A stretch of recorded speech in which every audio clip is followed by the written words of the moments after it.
वन्द्यां श्रीगुरुरा श्रीयुता पदकारा श्रीगुरुना वैष्णवांश्च श्रीरूपसाग्रजाता सहगण रघुनाथान्विता सजीवम् साद्वैतं सावधूतं परिजनसहितं श्रीकृष्ण चैतन्य देवं श्री राधा कृष्ण पादन सहगण ललिता श्री विशाखा सखींश्च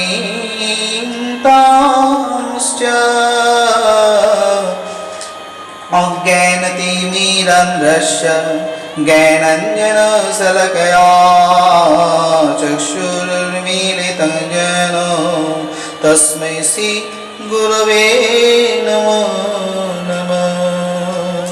आनन्दनिलमय विग्रह हेमावदिव्य छवि सुन्दराय कृष्ण प्रेम रस प्रदायिनी श्री चैतन्य चन्द्राय नमो नमः। नमो नलिनी नेत्राय वेणुर्वरद विनोदिने राधाधरो सुधापाने शलिने वनमालिने राधा रसिश्वरीं रम्यं गोविन्दं मोहिनीं परां विश्वभानुं सुतं देवी नमामि हरिप्रियां। वृन्दावै तुलसीदेवा वै प्रिया वै केशवश्च कृष्ण भक्ति पदे देवी सत्यवत्यै नमो नमः। वाञ्छाकल्पतरुभ्यश्च कृपा सिन्धुभ्येव च पतितानां पावनेभ्यो वैष्णवेभ्यो नमो नमः। हरे कृष्ण कृष्ण कृष्ण हरे हरे हरे राम राम राम हरे हरे। नमस्कार श्रोता बंधुरा सकले भालो आছেন निश्चय। परमेश्वर भगवान श्रीकृष्णेर तथ्य तथा पर्व द्वादशे आमरा आविर्भूत হয়েছি। आशा करी आपनारा सकले এই রস আস্বাদন করে চলেছেন ক্রমাগতিতে। সকলে শ্রীচরণে আমার প্রণমস্য প্রণাম। আমি আমার শ্রী গুরুদেবকে স্মরণ করে বিরহ বিভোর এই আনন্দ তথ্য কৃষ্ণ তথ্য পর্ব দ্বাদশে আলোচ্য বিষয় নিয়ে আলোচনা করছি। এ সময় ভগবান শ্রীকৃষ্ণকে নিতে বলরামকে নিতে অক্রূর এসেছিলেন। অক্রূর এসেছিলেন আসবার সময় অনেক ভাবনা অনেক কিছু নিয়ে তিনি এসেছিলেন। ভগবানকে পাওয়া সাধারণ জীবের পক্ষে একেবারেই অসম্ভব, কিন্তু তবুও যদি তার প্রীতি ভালোবাসা অনুকম্পা থাকে সে অবশ্যই তাকে লাভ করে। তাই তারা লাভ করবেন আকাঙ্ক্ষা নিয়ে অক্রূর গমন করেছিল এই পরম আনন্দময় পথে। অক্রূর যখন সেই আনন্দ অনুসন্ধান করবার জন্য প্রভু গৃহে আসলেন এবং বসুদেবের পুত্র সম্বন্ধে নন্দ মহারাজকে যে সমস্ত কথা বললেন তা ভীষণ বেদনাদায়ক হয়ে উঠেছিল। তদ অবস্থায় পরমেশ্বর ভগবান শ্রীকৃষ্ণ তাদের পুত্র নন এ কথা শুনতে তারা অভ্যস্ত হননি, ধাতস্থ হননি এই বিষয়টিতে। নন্দ মহারাজা যখনই শুনলেন কৃষ্ণ যদিও ভগবান সে সম্বন্ধে তাদের কোনো রকম সমস্যা ছিল না, কোনো সন্দেহ ছিল না, কিন্তু কৃষ্ণ তাদের পুত্র নন এই যে তারা কোনো রকমই বিশ্বাস করতে পারল না। 11 বছর 55টি দিন অতিক্রম করেছেন কৃষ্ণ তাদের সঙ্গে। সেই বাৎসল্য প্রগণ্ড কৈশোর লীলা সকল সমাপ্ত হয়ে এসেছে, আর সে আমাদের কাছে থাকবে না। আর সে আমাদেরকে কখনো মা বাবা বলে ডাকবে না, কখনো আমার কোলে উঠে চপলভাবে আনন্দ অনুভব করবে না। কখনো কখনো আমি গোপালকে বলতাম, আমি আমি হাটে যাব বাপ, আমার খড়ম জোড়া এনে দিবি। গোপাল নাচতে নাচতে সেই খড়ম জোড়া এনে দিতেন। কিন্তু হে অপু, হে আপনি কি শোনালেন? আর তো সে এমনটি করবে না। তার মা যখন তাকে কিছু খেতে দেয়, সে বাহানা করে খাবো না। আমরা তখন দুজনে মিলে তাকে মানাই। আমার কোলে বসে আমার দাড়ি টানতে টানতে সে এক এক করে রাশি ভোজন করে। একমুষ্ট ভোজনান্তে একবার আমার সাথে খেলা করে। আর সে আমাকে কখনো ঢাকবে না। যশোদামা যেন মাটিতে পড়ে দোহায় উঠাতে লাগলেন। হকুরে কি বলছেন আপনি? আপনি মহাত্মা, আপনি এমন করে কেন বলছেন? তাকে আমরা যে বড় ভালোবাসি। সে যখন কোনো কালে আমাদের রণ আনন্দ অনুধাবন করিয়েছিল, আমাদের হৃদয়ের গ্রন্থস্থল বড় আনন্দ পাই তার চলন বলন গমন দেখে। কিন্তু কি বললেন? সে আমাদের নয়, সে আমাদের নয়। এই যে আমার বিশ্বাসের বাইরে বাইরে অক্রূর মহারাজ। আপনি ভক্ত প্রবল, তাই আপনি মহান। আপনি সত্য করে বলুন, যা আপনি বলেছেন তা মিথ্যা। অক্রূর তখন বার্তা প্রবাহ তথা বার্তা আদান প্রদানের ইচ্ছায় পরমেশ্বর ভগবান শ্রীকৃষ্ণকে কংসের কাছে নিয়ে যাওয়ার আকাঙ্ক্ষায় এসেছেন। যদিও মা যশোদার সেই বেদনা, নন্দ মহারাজার সেই দুঃখ কিঞ্চিত অবলোকন করতে পেরেছিলেন তিনি। মনে বড় কষ্ট নিয়েই তিনি বললেন, সত্য সদাই প্রযোজ্য। কঠিন হলেও সত্য সত্য, জানবেন বউরানী। আপনার গোপাল সে আপনারই থাকবে, কিন্তু কালক্রমে সে দৈবকীর কথাও ভেবে দেখুন। সে সন্তানরূপী ভগবানকে জন্ম দিয়েও তার স্নেহ ভালোবাসা কোনো কিছুই সে তার পুত্রকে দিতে পারেনি। খানিকটা কঠিন করলো এই বাক্য যশোদার হৃদয়কে। যদিও সে যে মা যশোদা, কত লীলা করেছে সেই নন্দের নন্দন, ভুলিয়া থাকিব কেমনে? কহ কহ হে অক্রূর, কেমনে রইবে বাঁচিবে মোদের জীবন। জানো না অক্রূর, কত কিছু আস্বাদন করেছি ওর সাথে থেকে।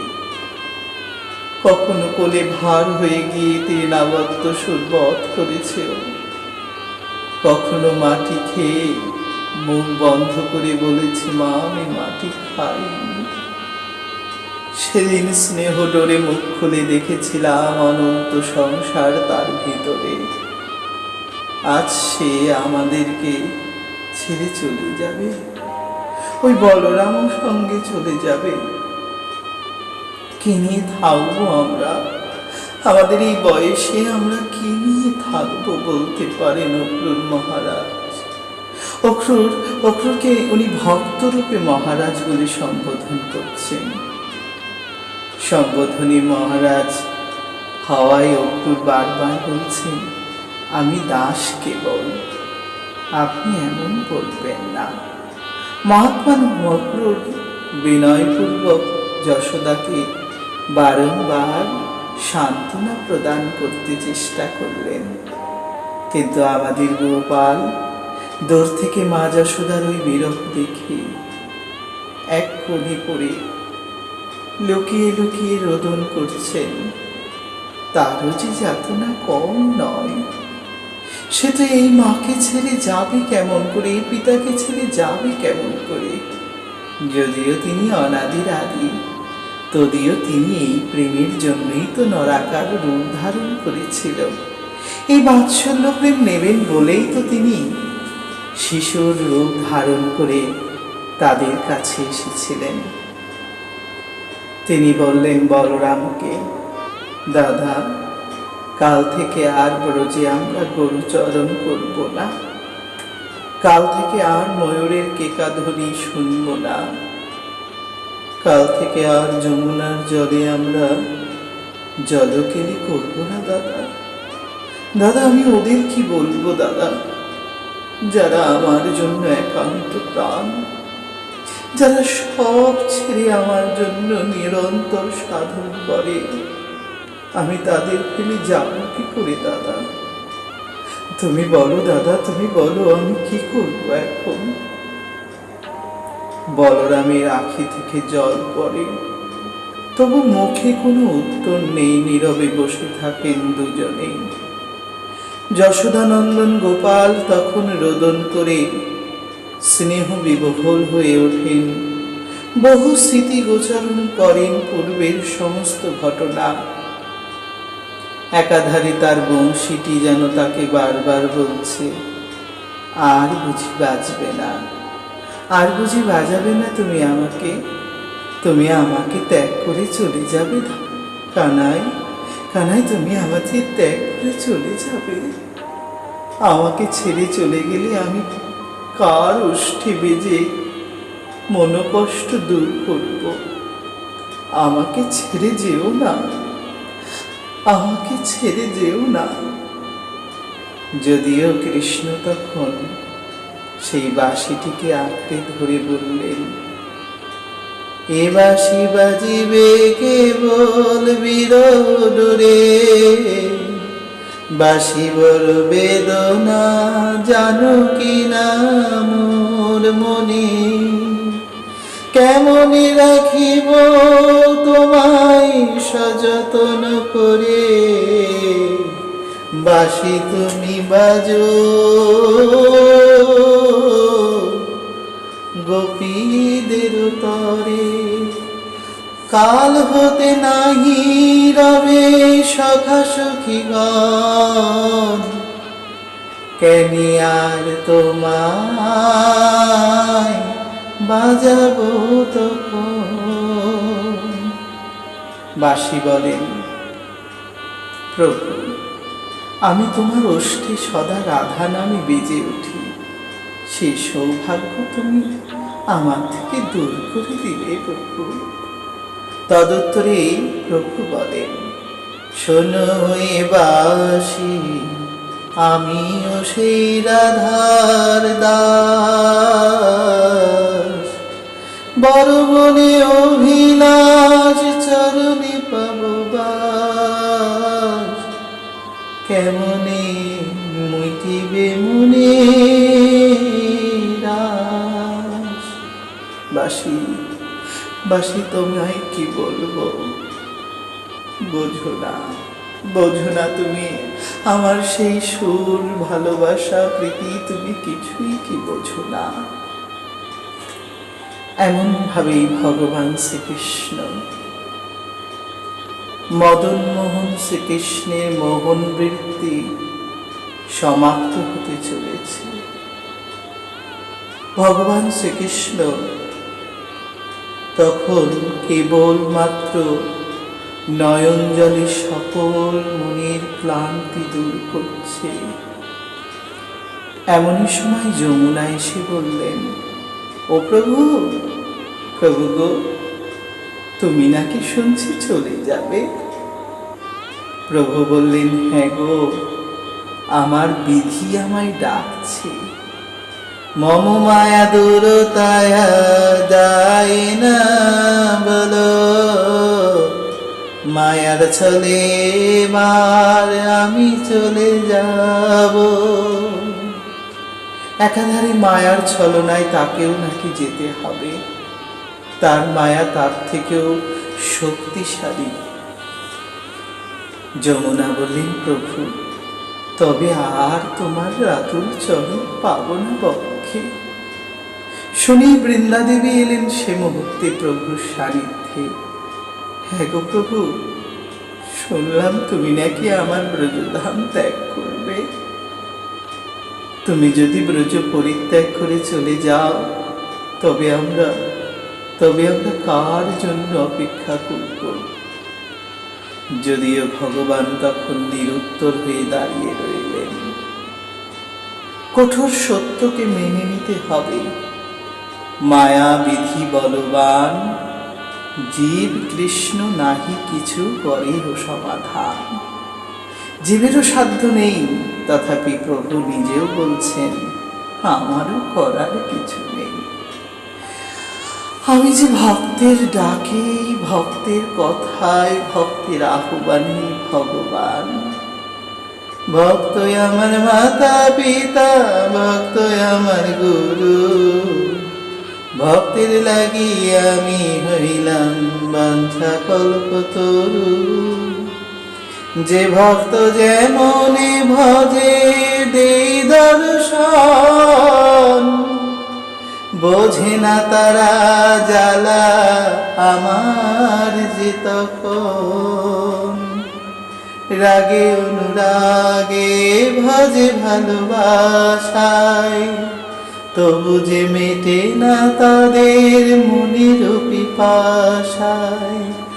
আমি বড় আনন্দ অনুভব করি, তবে কি তার সঙ্গে আমারই রই? তবে কি আর তার সঙ্গে আমারই ধরি? এক জায়গায় রহি আর এক জায়গায় ধরি বলে প্রভু বিলাপ করলেন। যমুনা চরণটিকে ধরে বললেন, প্রভু শেষবারের মতন তোমার রাতুল চরণ আমায় দেও প্রভু। ব্রজগোপীদের স্তনে তোমার এই রাতুল চরণ দিয়েছ, মম বক্ষে দেও প্রভু। আমরা যে পেয়েও ধন হারালেন গো, পেয়েও ধন হারালেন। শ্রীকৃষ্ণ যদিও সকলের মনোবাঞ্ছা পূর্ণকারী, সে সময় তিনি নিরুত্তর, নির্বাক। কেবল নয়নের জল পড়ছে, যমুনার জলে মিলছে, কোনো কথা নেই। বৃন্দারানী তড়িঘড়ি করে রাধারানীকে জানালেন, তখনও সূর্য উদয় হয়নি। রাধারানী ললিতা, বিশাখা, চিত্রা, চম্পকলতা, ইন্দুরেখা, রঙ্গদেবী, তুঙ্গবিদ্যাদের মাঝে বললেন। তারা আবার তাদের প্রিয়জনদের বললেন, তারাও আবার তাদের অতি ভালোবাসার বৃক্ষলতা, গুল্মলতাদের বললেন। মঞ্জুরি শতদল বৃত্ত তুলসী সেও ছুটে এলেন প্রভু বিরহ সইবেন কেমন করে। সেকালে চন্দ্রাবলী শুনি মাথায় করাঘাত করে বললেন, আহা এ কেমন ব্যাসী, করহ তয়াসী মমঃ প্রয়াসী। ছাড়িয়া যাবে কি হেন দাসী, আসিয়াছিলে তুমি মম কুঞ্জে। সেই আশায় আশা নিরাশা হয়, তুমি কি ছাড়িয়া যাবে ব্রজ মহাশয়। চন্দ্রাবলী সেবতে তার নিজ গুণগান প্রভু সামনে একত্রিত করে অনুরাগ ব্যক্ত করল। নীলাম্বরী রাধারানী সে রাত্র ধাবিত হলেন সকলকে নিয়ে। সকলে পরিবৃত্ত হয়ে নন্দ মহারাজার প্রাসাদের অগ্রির রথ দেখলেন। রথখানি দেখেই তাদের হৃদয় ভীষণ যন্ত্রণা লাভ করল। নিশ্চয়ই এই রথেই প্রভুকে নিয়ে যাবে। তারা তখন মনে মনে সংকল্প করলেন, এই রাজপথেই আমরা শুয়ে থাকব, আমরা তাকে যেতে দেব না। আমরা যে সবেমাত্র তৈরি হয়েছি, আমাদের সকল কিছু তৈরি হয়েছে, আমরা পিতা পুত্র পতি আত্মীয় স্বজন সকলকে ত্যাগ করে কেবল তাকেই ধরেছিলাম। সে আমাদের ছেড়ে চলে যাবে? না না না, এ কেমন করে হয়? না না না না, এটা হতে পারে না ললিতা। না বিশাখা, এ এমন ভাবে অসম্ভব। ললিতা বিশাখা বলে যাই চলে শাম, রাধারানী বলে আমি কাঁদি অবিরাম। যমুনার জল তথা দিবর বল, রাজপথে কাঁদে বোঝো নারী সকল। কোথা চলে যাবেন ওই ঘনশ্যাম, বুঝি অন্ধকার হবে ব্রজধাম। প্রভু চলে যাবেন, এ যে সহ্যের বাইরে। তাদের সেই স্বাদ, সেই আশা আহ্লাদ পূর্ণ করেছিলেন যিনি, তিনি তাদের ছেড়ে চলে যাবেন। কেমনে সইবে তারা?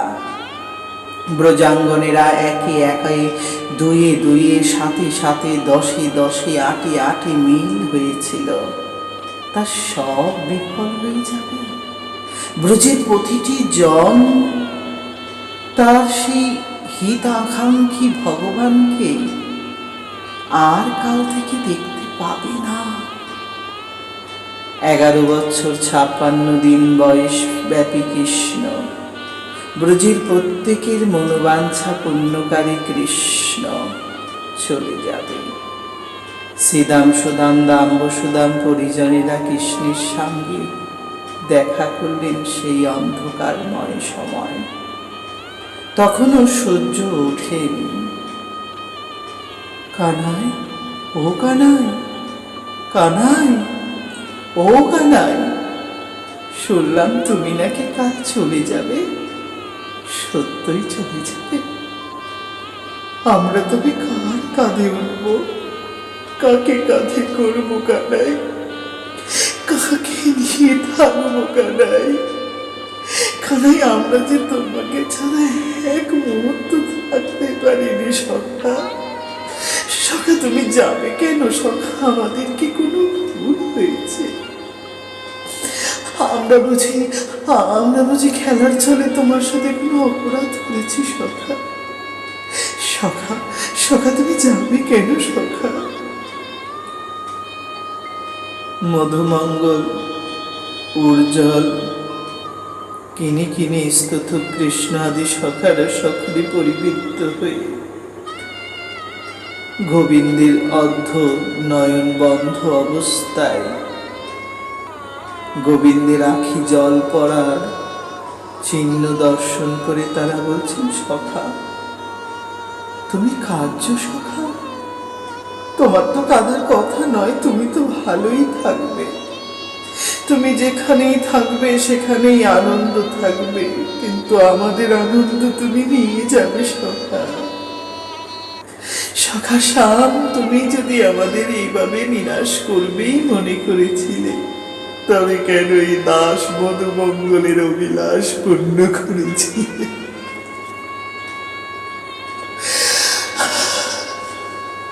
সখা, এমনটি না করলে কি হবে?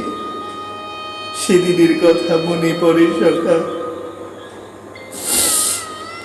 আমি হত দরিদ্র, ব্রাহ্মণ ঘরে জন্ম আমার।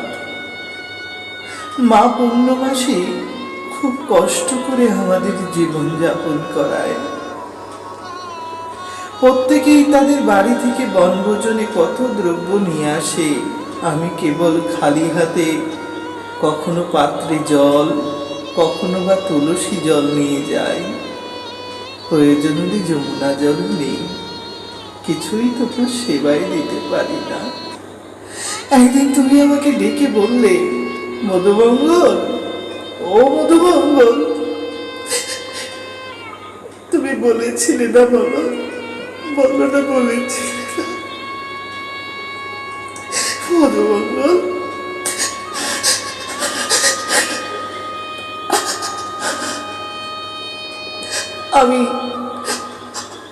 আমরা সবাই তোমার বাড়ি ভোজন করব, তোমার বাড়ি থেকে যা আনবে সেটাই খাবো। তখন আমার মাথা লজ্জায় নিচু হয়ে গেছিল, তবু মনে বড় আনন্দ লেগেছিল জানো তো সখা। কেউ তো এমন করে বলে না, তুমি তো বলেছ তুমি রাজার বেটা হয়েও এই কাঙালির কাছে কিছু চেয়েছ, কিন্তু আমি সেদিন ভাবতে পারিনি সখা তুমি এমন করে চলে যাবে। তাই তো আমি ছুটে গেছিলাম মায়ের কাছে। মাকে বলেছিলাম, ও মা, মা গো, ওমা ঘরে কিছু আছে মা? জানো আমার সখা গোবিন্দ, সে বলেছে আমাদের কিছু দ্রব্য নিয়ে যেতে। সবাই নিয়ে যায় মা, আমি কোনোদিন নিতে পারিনি, কিন্তু আজ যখন গোবিন্দ চেয়েছে মা, আমি নেবই নেব মা, তুমি কিছু দাও না মা। মা পূর্ণমাসী বলে উঠলেন, খোকা খোকা মধুমঙ্গল, ঘরে যে কোনো ভালো জিনিস নেই বাবা। 3-4 দিনের বাসি পচা ডাল রেখে দিয়েছিলাম ছিকায় ঝুলিয়ে, ওই কারাই তো আমি আর তুই খাই বাবা। ভাগ্য যে আমাদের বিধি বাম হয়েছে, তাই ওই জিনিস কি তুই দিতে পারবি? হ্যাঁ মা, আমাদের সখার না মা কোনো অভিমান নেই, না হলে কি এমন করে আমাকে বলে বলো মা? ওনা সব জানে জানো তো মা, ও কালীয় দমন অকাসুর বকাসুর কত কিছু করলো, ও এটুকু জানে না আমাদের যে দেওয়ার মতন কিছুই নেই। তবু তো ও বলেছে মা, তুমি ওই ডালই আমায় দাও, আমি ওটাই ওকে সেবায় দেব। মধুমঙ্গল পশরায় ডাল নামিয়ে নিলেন। ডালটা সামনে যখনই তার ঢাকনা খুললেন, দুর্গন্ধ। সেই দুর্গন্ধে কি করেছিলাম সখা জানো? মনে মনে ভাবলাম, তুমি অনন্ত আনন্দের মালিক, তোমাকে ওই দুষ্ট পচা জিনিস আমি দিতে পারি?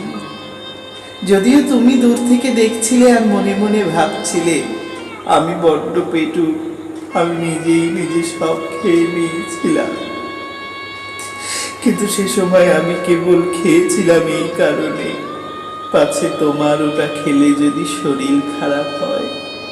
তুমি হলে ক্ষীর ননি মাখন খাওয়া ভগবান, আমার মতন বাসি পচা কারা ডাল খাও তুমি কখনো? তাই আমি তখন তোমাদের দেখি দূর থেকে জোর জোর করে ঢক ঢক করে বিষসম ডাল খেয়েছিলাম। কি তীক্ষ্ণ ঝাঁজ বুক জ্বলে যাচ্ছিল, পাছে তোমরা যাতে না বুঝতে পারো তাই আমার মুখ থেকে গড়িয়ে পড়ছিল সেই ডালের অর্ধংশ। তুমি তখন কি করলে সখা? সখা তুমি ছুটে এলে সবাইকে সঙ্গে করে নিয়ে, আর এসেই বললে, ওরে ওরে স্বার্থপর মধুমঙ্গল, তোদের এত সাহস তোর, আমাকে না দিয়েই খেয়ে নিলে? তোকে আমরা ছাড়বো না, এই বলেই তুমি আমাকে চ্যাং দলা করে মাটিতে শুইয়ে ফেললে। তারপরেই তো তুমি তোমার অবলীলাক্রমে আমার সাথে তুমি সেই লীলা করলে যা আমি কখনো ভাবিনি সখা। তুমি আমার মতন আমার অঙ্গ চেটে চেটে খেলে, আমার সারা গায়ে সেই কারা ডাল পচা ডাল লেগেছিল, তুমি তা চেটে চেটে খেলে আর বললে, মধুমঙ্গল আমি যে তোমায় বড় ভালোবাসি। তবে এই কি তোমার সেই ভালোবাসা সখা? এই কি তোমার সেই ভালোবাসা সখা? আমাদের ছেড়ে যাবে বলে এরকম ভালোবাসা দিলে সখা?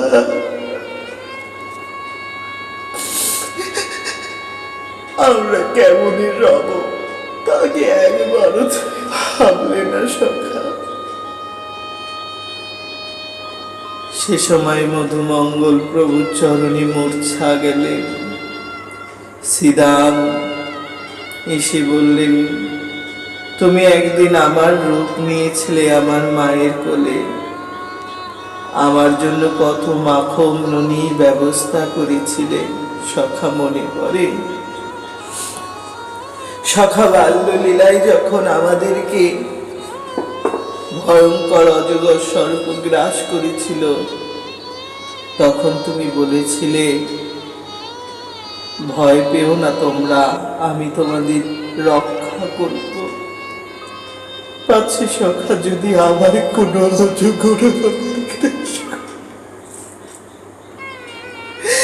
তখন কে রক্ষা করবে সখা?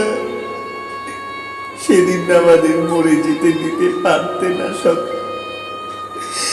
এভাবে এভাবে আমাদেরকে বিরহ যাতনা দিলে কেন সখা? আমরা যে প্রাণে মরে যাব সখা, তবে হইবে না। কোন রকমে আমরা তোমায় ছাড়া থাকতে পারবো না।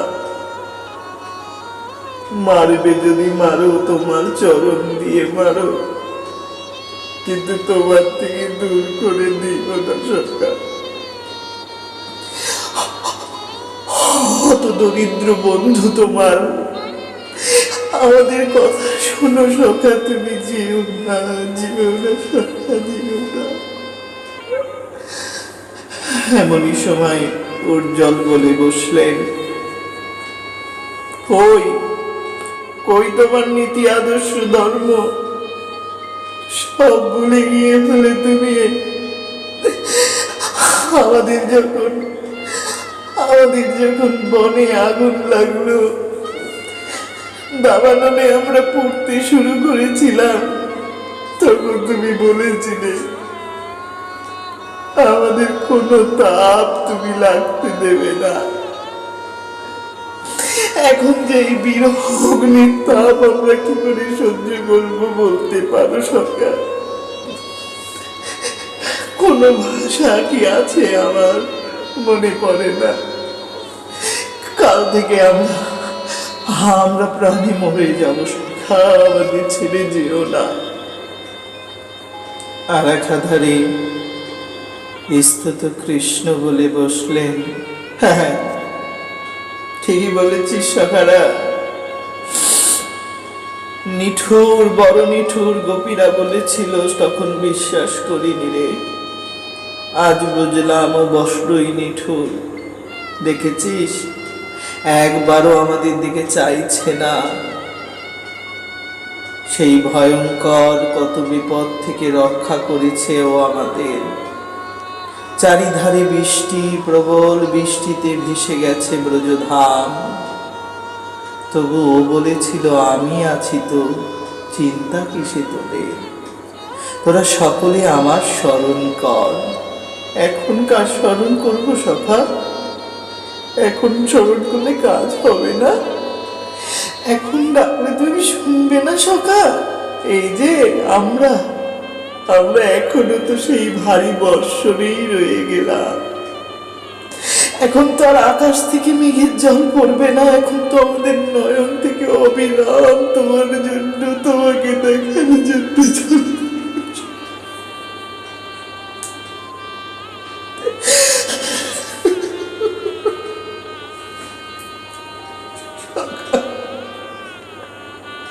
এই বৃষ্টি থেকে তুমি আমাদের রক্ষা করবে না সখা? তোমার দর্শন রূপ গিরিধারী পর্বত তুমি ধারণ করবে না প্রভু? এমনটি তুমি করতে পারবে সখা? আমরা ভাবতেও পারি না। যদিও কৃষ্ণ ভগবান তখন আর পারলেন না নিজেকে ধরে রাখতে, বিরহের ব্যথা যে তাকেও বড় দংশন করেছে। বলরাম কৃষ্ণ সকল বন্ধুরা একে পরস্পর আলিঙ্গন করে বহু উচ্চেশ্বরে রোদন করলেন, কেহ বললেন হাসি দাম, কেহ বললেন হাসু দাম। তোদের ছেড়ে আমিও ভালো থাকবো না। ভালোবাসা ভালোবাসা এতই নিবিড়, করুণ, নির্দয় জানতেন মেরে সখারা। আমি যে বড় বাধা পড়ে গিয়েছি। আমাকে যে যেতেই হবে সখা। আমি যাদের গর্ভে জন্ম নিয়েছি, যাদের জন্য এসেছি, সে কাজ অসম্পূর্ণ রইলে যে তোদের সখারই বদনাম হবে। তোরা তা চাস সখারা? সখারা সবাই বললেন, না শ্যাম, আমরা জ্বলিব পুরিব, আমরা দুঃখে তব বদন কেবল স্মরণ করব, কিন্তু তোমার কিছু হোক সখা, এটা আমরা চাইব না।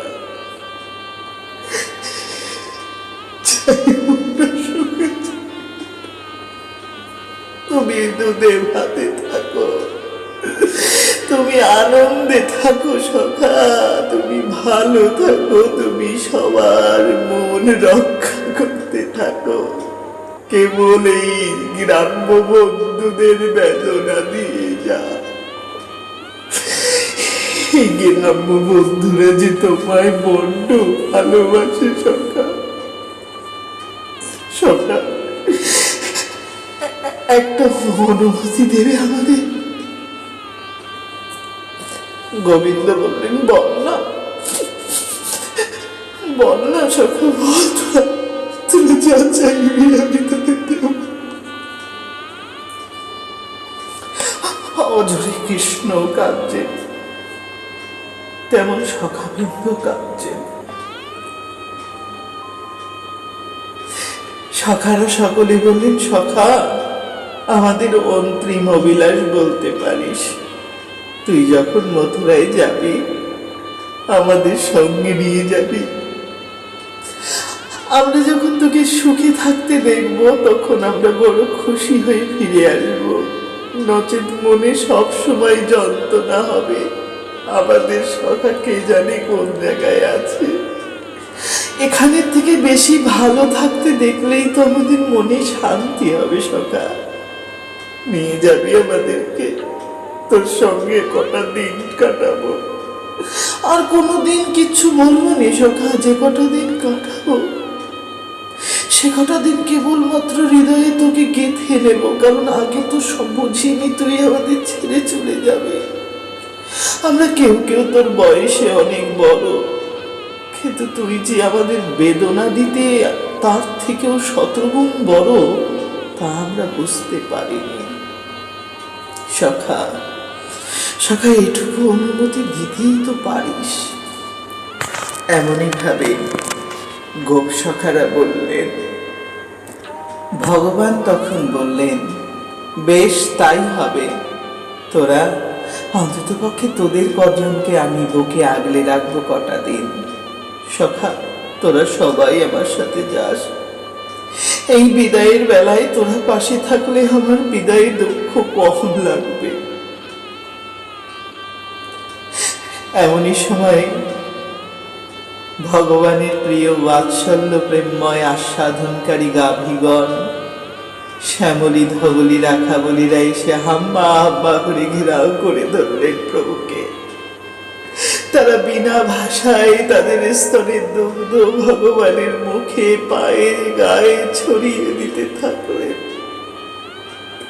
আর একাধারে দুইটি নয়ন থেকে তাদের জল পড়তে থাকলো। শ্রীধাম সুদাম সখারা বললেন, দেখ সখা, ওরাও তোকে ছাড়তে চায় না, কিন্তু তুই সবাইকে ছেড়ে চলে যেতে পারবি সখা। জানি জানি জানি রে জানি, তোর তো অনেক দায়িত্ব আছে, আমাদের যে কোনো দায়িত্ব নেই কি রে? আমরা কি পারি না দায়িত্ব পূর্ণ করতে, তোকে দেখতে, তোকে শুনতে, তোকে বুঝতে, তোর নাম শ্রীমুখে করতে আমরাও পারি রে। তুই যেদিন চলে যাবি, যেদিন তোর থেকে আমাদের দূরত্ব হবে, সেদিন আমরা কেমন করে গাইব তোর নাম সখা। যদি পারিস কোনো একদিন গোপনে শুনে যাস, আমরা ঐকান্তিক ভাবে তোকেই স্মরণ করব। ওই শ্যামলী, ধবলী, গুহাবলী, চিত্রাবলী, প্রেমাবলী, পদ্মগন্ধা, মান্দর আদি গাভীদের সঙ্গে আমরা তোকে অনুসন্ধান করব। এই ব্রজের প্রত্যেকটি অবস্থা তোর চরণে নিমজ্জিত।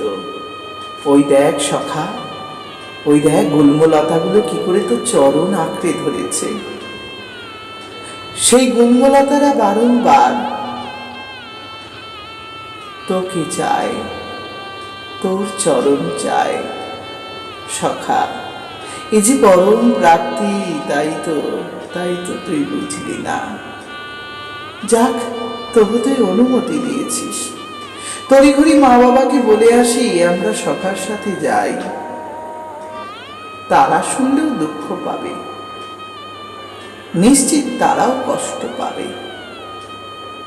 সেই কথা বলেই সে সময় ব্রজ সখাগণ চলে গেলেন। অনুরাগী রাধারানী, ললিতা, সখী আদি বর্গদের নিয়ে আড়াল থেকে গোবিন্দের রূপমাধুরী দর্শন করছেন। শ্যামের এক আঁখি থেকে জল পড়ছে, তা দেখে তারা বুঝতে পেরেছিলেন গোবিন্দেরও কষ্ট ভারী, কিন্তু তারা যে তাদের ভাষা প্রকাশ করতে পারল না। তাই যে রথে চড়ে ভগবান যাবেন মথুরায়, সে রথের চাকার সামনে শুয়ে আছেন তারা। প্রভাত হলো, অক্রূর মহোদয়ের প্রাতঃকর্ম সমাপ্ত করে কৃষ্ণ এবং বলরামকে সঙ্গে নিয়ে রথে উঠলেন। একাধারে নন্দ মহারাজা গোপালের বিরহ সইতে না পেরে বললেন, আমিও দিয়ে আসবো তাকে, অন্ততপক্ষে শেষবারের মতন তার পিতৃমাতৃ সুখ দর্শন করে আসবো। দেখব বসুদেব কত ভালো, কত উন্নত, যে সে এই সুন্দর পুত্র লাভ করেছে, কি কি সেবা করে সে তাকে নিয়ে যাচ্ছে। আমি তো তার একান্নও করিনি। মা যশোদা মূর্ছিত প্রায় আধা ঘন্টা অন্তর অন্তর ঘুমিয়ে পড়েন। এ ঘুম কোনো নিদ্রা নয়, এ হলো বিরহ নিদ্রা। যে বিরহ নিদ্রায় হা কৃষ্ণ বলে কাঁদা, আবার মূর্ছা যাওয়া, আবার কাঁদা। যশোদা সকালবেলায় দেখলেন গোপাল রেডি হয়েছে, সেজে গুজে বসেছেন যাবেন বলে রথের উপরে। আজ আর মা যাই বলে গেল না। গোপাল একবারও আমায় বলল না, মা আমি যাই। গোপাল একবারও বলল না আমায়, মা আমি চিরতরে তোমায় ছেড়ে যাই। কোনো কথা না বলেই শুধু একটা প্রণাম করে উঠল রথে। কি নিষ্ঠুর বিধি! আমার গোপালকে আমার থেকে কেড়ে দিলে, আমার গোপালকে কেড়ে দিলে। সে সময় যশোদা ভীষণভাবে ভেঙে পড়লেন। একাধারে রোহিণীও রোদন করছে। যদিও তার স্বামী বসুদেবের কাছেই তার ছেলে যাচ্ছেন, তবু যে রোহিণী আর বৃন্দাবন ধাম ত্যাগ করতে চায় না। সে বৃন্দাবনেই থাকবেন কিছুদিন, যশোদাকে সান্ত্বনা দেবেন। রোহিণী বললেন, কানাই বলাই, তোরা ভালো থাকিস বাপ আমার, অবলাদের কথা মনে রাখিস, মা বলে ডাকতে আমাদের ভুলে যাস রে বাপ, ভুলে যাস রে। এইটুকুই শুধু তোদের কাছে মিনতি।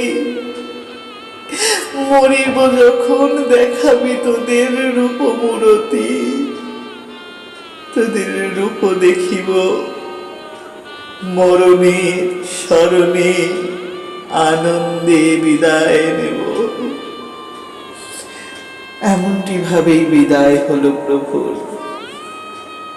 নন্দ মহারাজা একদিকে চোখের জল মুছে আর একদিকে পুত্র যাবেন বলে বিভিন্ন বস্তু উপহার স্বরূপ নিয়ে যান। মা যশোদার তৈরি করা নবনীর হাড়িটি আলাদা করে গরুর গাড়িতে উঠিয়েছেন। গোপালের যদি পথে কখনো ক্ষুধা লাগে সে খাবে, আর তো মায়ের মাখন সে পাবে না। মায়ের নবনীত প্রেম থেকে সে বঞ্চিতা। সে সময় অন্ন, দধি, দুগ্ধ, ঘিত, গৌজাতীয় যত রকম শুদ্ধ বস্তু ছিল সব গরুর গাড়িতে একের পর এক সাজানো হয়েছে। নন্দ মহারাজা বললেন, গোপ সখাগণ তোমরাও চলো, ফিরে আসবো পরে আমরা সবাই। বলেই শকটে তারা রওনা দিলেন। রথে চড়ে চললেন রথের চূড়ামণি। রথ যেই ছাড়বে এমন সময় রথের নিচে দেখলেন গোপীরা পৃষ্ঠ শয়নাষ্ট অবস্থায় আছেন। রথের চাকা জলে ভিজে গেছে।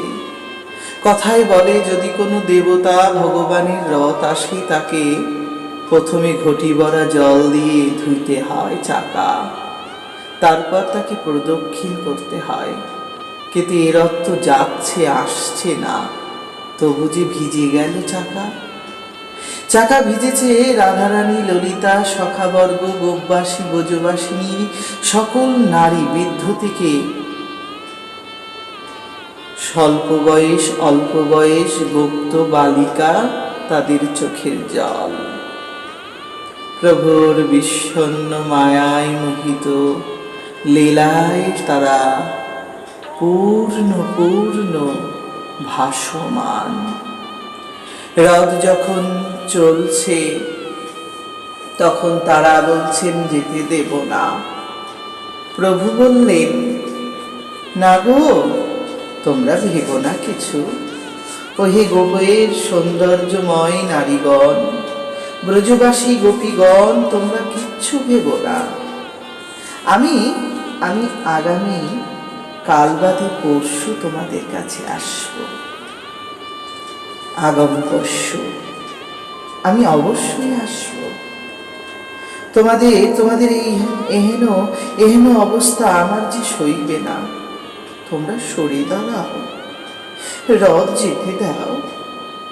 প্রভু মুখে বলছেন একরকম, হৃদয়ে ভীষণ ভারী হয়েছেন। বুকে পাথর চাপিয়ে প্রভু এভাবেই বলেছেন। দীর্ঘ নিঃশ্বাস ত্যাগ করতে করতে গোপীরা তাদের হৃদয়ের অত্যন্ত প্রিয় প্রভুকে অনুভব করছেন। মনে মনে বলছেন, মুখমণ্ডলখানা একবার দেখাও, আর তো দেখতে পাবো না। আর তো তোমার বাঁশি আমাদের নাম ধরে ডাকবে না, আর তুমি গোষ্ঠে যাবে না, আর তুমি গোচরণ করবে না, আর তুমি বোঝের পথগুলোকে আলোকিত করবে না। ওগো আলোকময় মুকুন্দ, তুমি চললে। ব্রজনারীদের এই আত্মনাদন যেন প্রতি মুহূর্ত প্রেম আকর্ষণ করেছিল। সে সময় ব্রজাঙ্গনারা একে একে পরস্পরে প্রেমাবদ্ধ হয়ে বহু আনন্দকে সমাপ্ত করায় সেই ঈশ্বর গোবিন্দের জন্য ব্যাকুল হলেন। তাদের পরনে সেই বস্ত্র, মাথায় ঘোমটা আজ আর নেই। মাথায় বাঁধা ফুলগুলো রাস্তায় গড়াগড়ি যায়, যেন মনে হয় সদ্য পুত্র মৃত্যু হলে যে দুঃখ, সদ্য বিবাহ হলে স্বামী মারা গেলে যে দুঃখ, সদ্য সুখের সন্ধান পেয়ে দুঃখ এলে যে দুঃখ অনুভব হয়, সেই দুঃখে দুঃখিত হয়ে তাদের কেশ খুলে গেছে, তাদের পরনের উত্তরী রাস্তায় গড়াগড়ি যায়। আঁচল গড়াতে গড়াতে তারা কৃষ্ণের রথের পিছন পিছন চলে। এক সময় তারা মূর্ছা গিয়ে মাটিতে পড়েই তারা কৃষ্ণ কৃষ্ণ বলতে থাকেন। গতিশূল লীলা গতিশূল লীতা চেষ্টাং নিঃসহসু বালকনম শোকাপরাহানি নমানি প্রদত্ত মচরিতানি চ চিত্তয়ন্ত মুকুন্দস্য বিতা বিরহ কাতরা সমিতা সংঘর্ষ প্রচুরশ্রু মুখচ্যুতয়াশয়া। অনন্ত চোখের জল, অস্পষ্ট কৃষ্ণ দর্শন, ধীরে ধীরে ধীরে ধীরে চলে গেল। রথখানি দেখতে দেখতে আর দেখা যায় না। গোপীরা তখন উচ্চ নাদন করে বলছেন, অহবিধাতস্তব ন কোচিদয়া সংযুষ্য মৈত্রাপনয়েৎ দেহি না তাংশ্চকৃতাত্থান বীজুনঙ্ঘ পার্থকা বিক্রীড়িতাম তেহ ভক চেষ্টিতম যথা। ওরে ওরে, আমাদের প্রাণধন চলে গেল, চলে গেল। তোমার কোনো দয়া নেই বিধাতা, তোমার কোনো দয়া নেই। তুমি এই দেহিগণের মৈত্রী প্রেম সংযুক্ত করে আবার তাদেরকে তুমি বিচ্ছিন্ন করলে বিধাতা। মাটিতে গড়াগড়ি যায়, আর কেবল কপাল খুঁটে তারা একই বলতে থাকেন, কপলে করতাল করি কয় কত ছন্দ, কে শোনাবে গান আর কে দেবে আনন্দ। কোথা বাজে বাঁশি, কোথা নাচে ময়ূর, আজি সব বিরহে হইল মথুর। হায় হামশান চলে গেলে, বিরহ দিলে অবলার প্রাণ। শান্ত হাস্য মুকুন্দের মুখমণ্ডল আর আমরা দেখতে পাবো না। মোটেই ভালো লাগছে না, মোটেই ভালো লাগছে না। বিধি, তুমি কেন এমন করলে? অনক্রুর নাম সে এরকম নির্দয় কেন হলো? নাম কে দিয়েছে তার নব্বু? হে বিধাতা, বলো বলো বলো। সে যে কুরের থেকেও ভয়ঙ্কর, আমাদের প্রাণমণিকে নিয়ে চলে গেল। এমনই সময় এক গোপী বলছেন, ওরে ও যায়নি, ও তো আমাদের কাছেই আছে, আসবে। হ্যাঁ হ্যাঁ আসবে গো। আর এক গোপী বলছেন, মথুরা চলে ঘনশ্যাম, ফিরিবে না আর মোদের ঘনশ্যাম। মথুরায় চলে ঘনশ্যাম, আধার হলো ব্রজধাম, আধার হলো ব্রজধাম। ফিরিবে না আর রথের চাকা, বিনোদিনী অনুরাগে রইবে ঢাকা, বিনোদিনী অনুরাগে রহিবে ঢাকা। আধার হলো ব্রজধাম,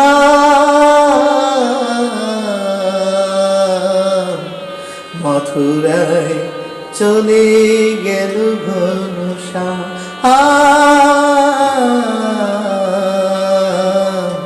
মথুরায় চলে গেল ঘন শ্যাম। বিনোদিনীর অনুরাগ রহিবে পরে, আর নাহি আসিবে আমাদের তরে। না বাজাবে বাঁশি, না নাচাবে দাসী। মথুরায় মথুরায় চলে ঘন শ্যাম। আধার হলো এই ব্রজধাম, এই ব্রজধাম।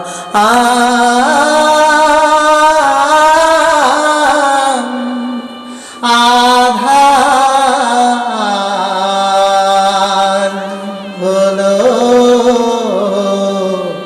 এই ব্রজধাম। বিপিনে বিনোদ খেলা, সঙ্গে গেল রাখালির মেলা। নীল না এই অবলা দাসীদের। মথুরায় চলে গেল ঘন শ্যাম।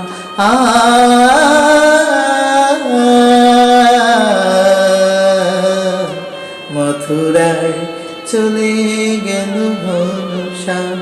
আধারে করে গেল মধুর ব্রজধাম। বিনোদিনী রায় কাঁদে অবিরাম, কাঁদে অবিরাম।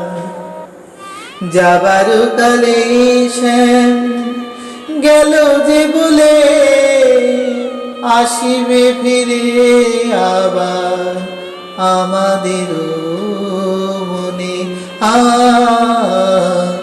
আমাদের মনে সেই বুঝি আশা দিল যে পিপাসা। সেই বুঝি আশা দিল যে পিপাসা। চলে গেল শ্যাম, ছেড়ে গেল শ্যাম, বলে গেল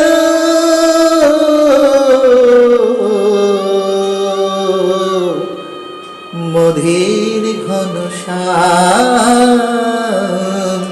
মথুরায় চলে গেল শ্যাম। আধার হলো এই ব্রজধাম।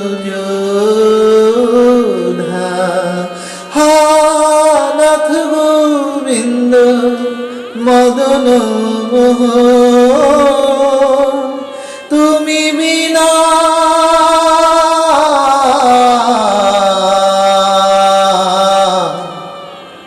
বিঝাল হলো এ জীবন। জীবন বিফল হলো এ জীবন। বিফল হলো এই জীবন। মথুরায় চলে ঘন শ্যাম। আধার হলো এই ব্রজধাম। আধার হলো এই ব্রজধাম। চলিল ঘন শ্যাম, ফেলিয়া ব্রজধাম। চলিল চলিল চলিল মোদের ঘন শ্যাম। মথুরায় চলে গেল শ্যাম।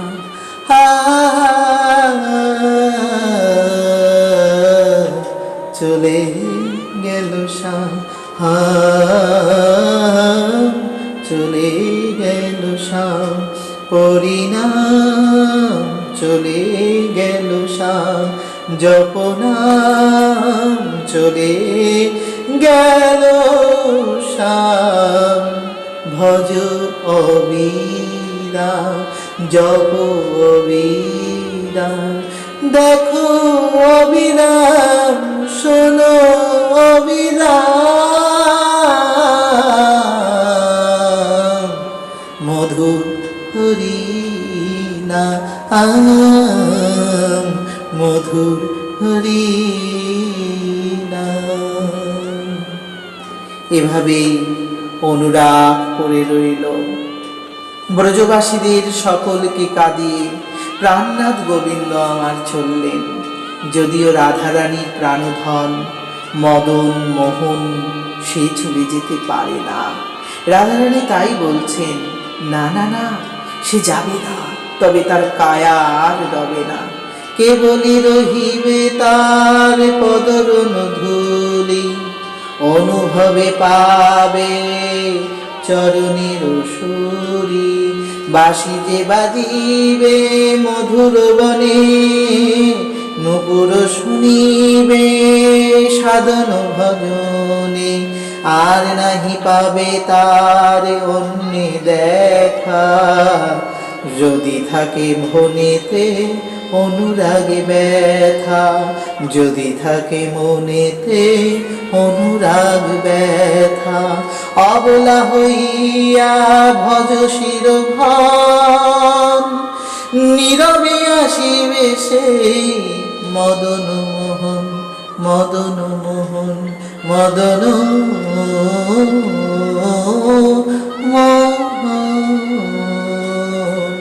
কামনা রাখিও মনির মন্দিরে, নিষ্কাম হলেই সে আসিবে মনের দ্বারেতে। নিষ্কাম ভাবে যার দর্শন হয়, তারে কেন ভাবুক আমি এই নিধি বয়। আহা এই নিধি বয়, আহা এই নিধি বয়। দ্বাদশ পর্বের লীলা সাধনে আপনারা যারা আমার সঙ্গ দিলেন, তাদের সকলের চরণে আমার প্রণাম রইল। মথুরা অধিপতি হয়ে ভগবান চলে গেলেন, ব্রজ অধিপতি ব্রজধাম ছেড়ে দিলেন বলে যাদের মনে হচ্ছে, তাদের একটু বোঝাবার জন্য এই লীলার 13 অধ্যায় অর্থাৎ 13তম পর্ব আস্বাদন করতে অনুরোধ রাখব। সেই পর্বেই আপনারা আস্বাদন করতে পারবেন ব্রজের মোহন কিভাবে রয়ে গেল। ব্রজমোহন, ব্রজের মদন মোহন চলে গেলেন কি, কেমন করে গেলেন। এই তথ্য আস্বাদন করতে গেলে নয়নের জল ধরে রাখা যায় না। আমার মা এবং বাবা, ভক্তবৃন্দ, গুরুজন, পূজনীয় সাধু সন্তজন সকলের কাছে আমার বিনতি, একটু মন দিয়ে তাকে ভালোবেসে দেখুন, একবার তাকে ডেকে দেখুন, একবার নয়নের জলে তাকে পুজো দিয়ে দেখুন। মানুষ বলে থাকেন কাঁদা নাকি একটা অভিনয়, কিন্তু সবার চোখে কি জল সত্যিকারের বের হয়? ওই কঠিন মনের মানুষগুলো এর মর্ম বুঝবে না। যাদের মনে আছে সরলতা, প্রেম, ভালোবাসা, ভক্তি, তারা ছাড়া কেউ ওই জনাকে খুঁজবে না। যারা কেবলই করে মানুষের সাথে নির্যাতন, তারা কি বোঝেন কৃষ্ণপ্রেম কেমন? যারা দেখে কেবল সমাজের চোখদৃষ্টি দ্বারা, তারা কি বোঝে অনুভব হয়েছে মনের অন্ত আনন্দ ধারা? তারা কেমনই চিনিবে সেই সন্ত আনন্দ অনুভূতি, যদি তাদের নাহি থাকে প্রেমে ভালোবাসায় মতি। মতি চাই, মতি তো একমাত্র প্রীতি জন্ম দেয়। ভক্তি আশ্রয় নিয়ে আপনাদের কাছ থেকে আজকে বিদায় নেই। আগামী 13 নম্বর পর্বে, 13 পর্বে আপনাদের কাছে আবার আসব। কথা দিয়ে গেলাম আবার আপনাদের কৃষ্ণ প্রেমে, কৃষ্ণ কথায় আপনাদের পরিপূর্ণ আনন্দ দেব। জানি আমার মতন দাসের কথা হয়তো আপনাদের হৃদয়কে আনন্দ দিতে পারে না, তবু আমার মতন এই ছোট্ট দাসীর প্রার্থনাগুলো একটু একটু করে ধরে রাখার চেষ্টা করবেন। কাউকে ছোট মনে নয়, বড় মনের পরিচয় দিতে হবে, ভালোবাসার পরিচয় দিতে হবে। বিরহটাকে নষ্ট করবেন না, ভালোবাসাটাকে ভ্রষ্ট করবেন না, জানাটাকে অজানা করবেন না, সত্যকে মিথ্যা বানাবেন না, ধর্মকে উপেক্ষা করবেন না, সাধুগুরু বৈষ্ণবের নিন্দা করবেন না, মাতা পিতাকে অশ্রদ্ধা নয়, পরিবেশকে অবজ্ঞা নয়, ধর্ম নীতি সব একত্রিত করেই দেবেন নিজের পরিচয়। যাই হোক, চললাম সেই মথুরাপথি চরণে, গোবিন্দের স্মরণে। বাঞ্ছাকল্পতরুশ্চ কৃপা সিন্ধুয়েব চ পতিতানাং পাবনেভ্যো বৈষ্ণবেভ্যো নমো নমো। याजत वैष्णवाच सभाकारे नमस्कार। एते अपराध जेन नाहय আমার হইয়াছেন হবেন যত গৌর ভক্ত বৃন্দ। এবার রাধা কৃষ্ণ প্রেমানন্দে বল রাধে গোবিন্দ। बोल गोविंद गोपाल भगवान की जय। जय जय श्री राधे श्याम।